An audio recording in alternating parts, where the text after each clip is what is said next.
This is our all-Catholic panel of the day. Although weren't we all Catholics last week when the Pope was here? I never met so many Catholics I didn't know were Catholic. And so today I'm going to announce a papal miracle, but after a few minutes into the interview. Both of them met the Pope, so I'm going to get a little papal dust on me, I hope. And Senator Markey, which I never call you that, but I want to be formal. I've known Ed for about 29 years or so. What was it like? You met the Pope not once in your life, right, but twice? I was invited to go to the Vatican last June to consult with Cardinal Turkson and Cardinal Parolin, who had been given the responsibility of drafting the encyclical. So I was invited with congressmen from the Philippines, Mexico, South Africa, to talk about the impacts of climate change, especially on those poorest countries in the world, and then what could be done in order to avoid the worst consequences. So it was a great honor for me to have been invited there to help to shape the way they were thinking about the drafting of the encyclical. And they made it quite clear, by the way, even then, that the Pope had taught high school chemistry. It's dangerous to name a Jesuit who has taught high school chemistry as Pope. It's dangerous because many people in this city say, I am not a scientist, I don't know if the planet is warming. The Pope says, I am a scientist, and I know. And I'm infallible. And so, but he relies on science. So what the encyclical says is this. Number one, the planet is warming. The science is clear. Two, human activity is contributing to the problem. The science is clear. Three, the poorest people on the planet are those most adversely affected. That creates a moral crisis. Fourth, that action must be taken in order to deal with that moral crisis. And fifth, politicians and individuals must take that action. And so that's the simple message of the encyclical, and it's really a charge to all of us to take that action. And it was my honor to be there a year and a half ago talking to them, and then it was a real honor to be on the floor of Congress and on the floor of the United Nations when the Pope delivered that message, not just to us, but to the world. And Eddie, before I get, bless me, Father, here, I want to ask you, when you're in the chamber, now you're the leading climate change person in the Senate, did you look around and see who wasn't applauding the Pope when he was talking about climate change? The reaction that the members of Congress... This is the first time I've ever seen him not... I will tell you the truth. The reaction that the members had to the Pope was unlike the reaction to any person who I've ever seen stand up on that podium in 39 years as a congressman and senator. He was clearly a moral authority speaking from his heart and asking the Congress to act on these issues, especially as it affected the poor. So it was really like a sermon on the Hill. He was bringing the Beatitudes back to the floor, and everyone who was there knows that they were taught these Beatitudes as a child. And so I would say it was a respectful, almost reverential reaction that the members of the House and Senate had to the Pope's appearance. So now, Senator, I want to move to Father Jenkins and the papal miracle having to do with something that will make you very happy, Ed. Tell me about, were all Catholic university presidents with the Pope last week, or just you and a few others? No, when Pope Benedict came, he invited all Catholic university presidents. This trip didn't involve that. Those who were there were invited by a congressman to share their tickets. So I was there. Thank you, Congressman whomever. Yes. Notre Dame, Congressman Sessions, his wife is a Notre Dame graduate, so I think I had her ticket. Oh, that helps, yes. Yeah, Yes, it does help. But one thing I just want to echo what Senator said is that what struck me most was the mood in the House. It was right and left. There was a sort of just an excitement about the Pope coming in. I was reflecting on that the past few days. Why does this, I mean, he's the office of Pope, so Catholics are kind of pay attention to him, but why does so many people, why does he touch? I think it's because, we were talking about this backstage, he has a sort of, he speaks with a moral authority that we badly need today. I mean, not simply about Catholic issues, but about global issues. And I think he asks us to reflect on those issues. I think he's careful not to kind of be owned by the left or the right, but simply to ask us to live up to our highest moral standards. Well, we're so fascinated and accord so much to wealth in this country that to have somebody who lives out the vows of poverty is, I mean, the fiat was brilliant. Whatever PR guy did, the Pope's PR guy could do anything. Well, the thing now. about him, I think you're absolutely right. What makes him so powerful is words, but his gestures. And the thing about, if you know, and I'm sure you do, about his life, this wasn't sort of something he thought up for this trip. Yeah. He rode the subway when he was in Argentina as the cardinal there. He's clearly is most comfortable with poor, ordinary people. He's a little stiff with presidents and senators, but it's just who he is. And so I think the person he is speaks as loudly as the words he uses. So what did you decide to do after the Pope's visit that you weren't doing before? Well, at Notre Dame, actually, it was before. And it was this after is going to make you happy. Laudato Si, after that encyclical came out. We have been working on sustainability at Notre Dame in various respects, but I asked our people who work at it, we have to do something more. Let's do something more. And we weren't using a lot of coal, but we were using some. We have to make some changes, but we're going to stop using that. We're going to How long is it going to take not to use coal? It's going to take 5 years to build the infrastructure that will allow us to switch to natural gas, but then to reduce our full carbon footprint by 50% by 2030. So, Ed, you've done the politics of climate change like no one else, I would say, on the Hill. Now you have the moral argument, and it was given like the Sermon on the Hill. How can you use that? How can that help you going forward? Back in 1963, Pope John the 23rd issued an encyclical in April of 1963, Pacem in Terris, peace on earth. What did it call for? It called for radical controls on nuclear weapons, that they were a moral danger to the planet. In August of 1963, Nikita Khrushchev and John F. Kennedy signed the Test Ban Treaty. No more mushroom cloud nuclear experiments in the sky. So this Pope issued an encyclical on climate change in June. The world is gathering in December. Oh, is this the Paris climate change conference? This is the Paris climate change talks.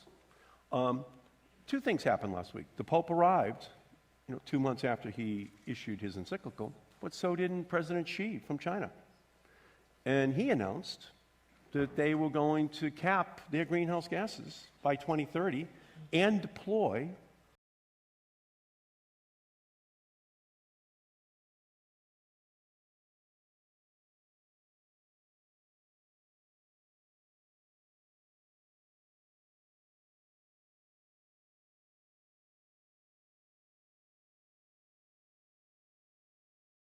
same kind of a commitment.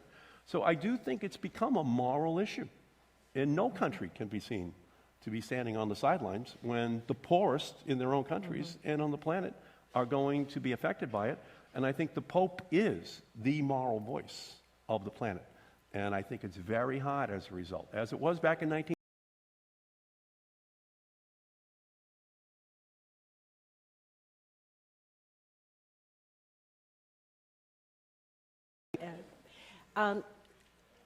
A university is like a little like a small city where you have your own police force, you have your health care and whatever, and you've confronted, a lot of the problems that face everybody. And you were criticized for, extending, I think, health benefits and other things to gay employees, by Catholics. And so you have to do things that, you're a Catholic university in a secular world. How do you bridge that gap? Well, yeah, it's a great question. And, I think with all things, you have to sort of be clear about what you stand for, but yet we live in a pluralistic society. And one thing I'll just say about the Pope, too, he's very strong in what he says, but he always calls for dialogue. You won't make progress by imposing your views forcibly on others. You try to make progress by respecting others, respecting their decisions, talking about your views. And it's tough. I mean, and there are difficult issues, but I think that's the only way ahead.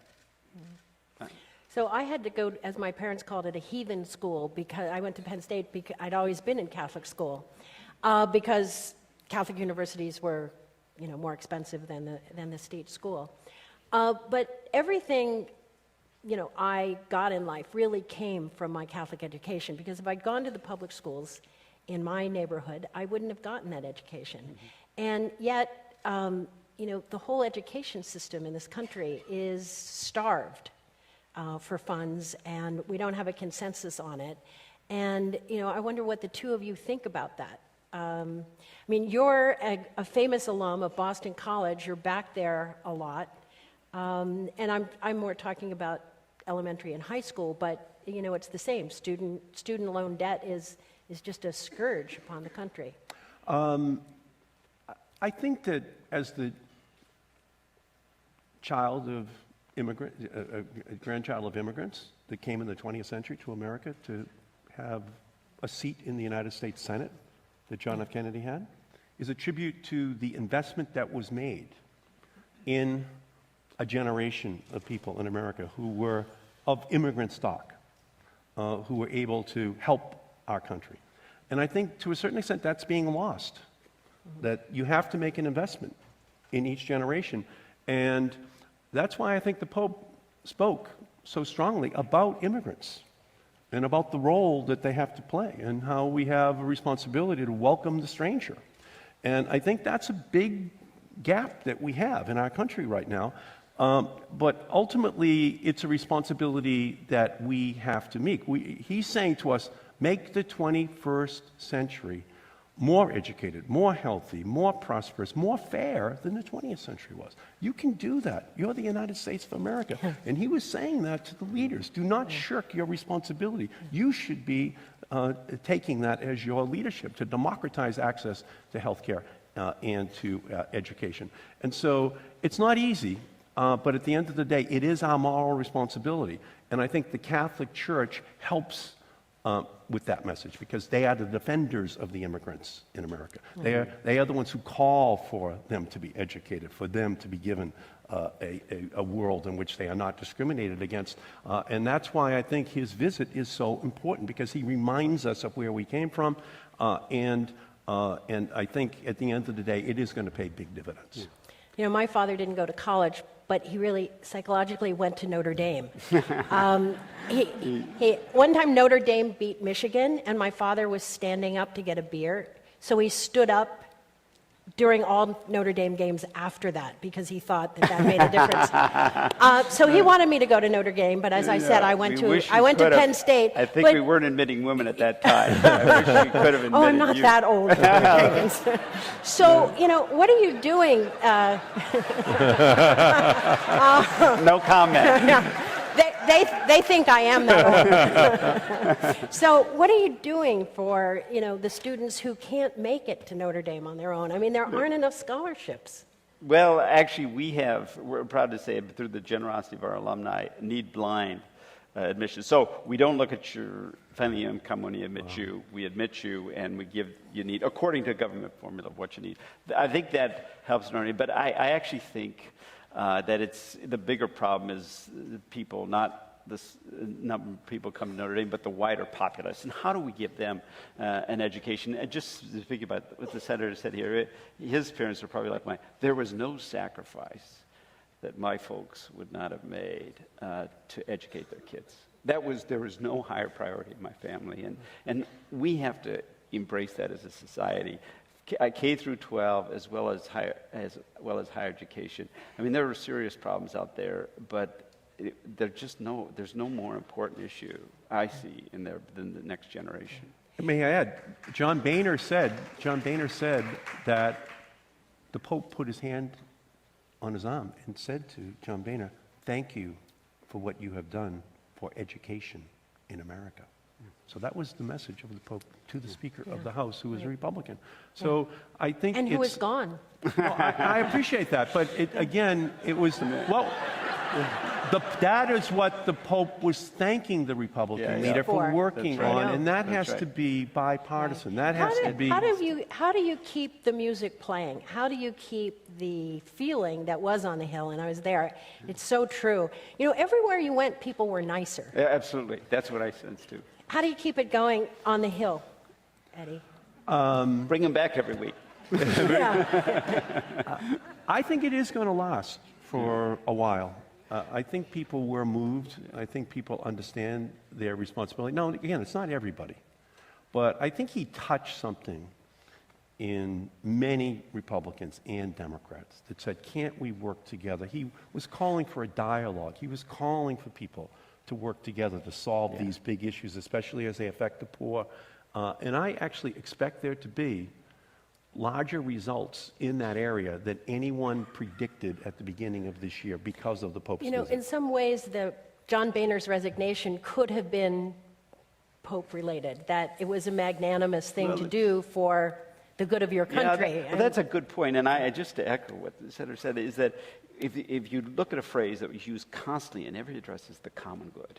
Too much of politics is sort of about interest groups, my interests, I say, advancing those at all costs. And I'm afraid that may be some of the challenge in the House.